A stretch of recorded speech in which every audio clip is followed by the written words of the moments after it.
इस वीडियो में हम सीखेंगे फोनोलॉजी का हिंदी मीनिंग और इंग्लिश मीनिंग। आगे बढ़ने से पहले प्लीज़ इस चैनल को सब्सक्राइब करें, वीडियो को लाइक करें, शेयर करें। फोनोलॉजी का हिंदी मीनिंग ध्वनि विज्ञान, ध्वनि प्रक्रिया, किसी भाषा की ध्वनि प्रणाली। फोनोलॉजी का English meaning phonology is the study of the sound systems of languages, how sound function are organized and patterned in a particular language. यह भाषा विज्ञान की वह शाखा है जो किसी भाषा की ध्वनियों की प्रणाली और उनके उच्चारण के नियमों का अध्ययन करती है। फोनोलॉजी से रिलेटेड कुछ सेंटेंसेस।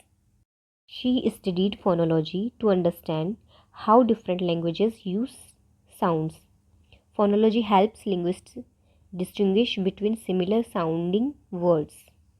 आशा करती हूँ आपको फोनोलॉजी का मतलब समझ में आ गया होगा। ऐसे ही और भी वीडियोस देखने के लिए प्लीज़ चैनल को सब्सक्राइब करें, वीडियो को लाइक करें, शेयर करें। Have a nice day, take care, bye bye, thank you.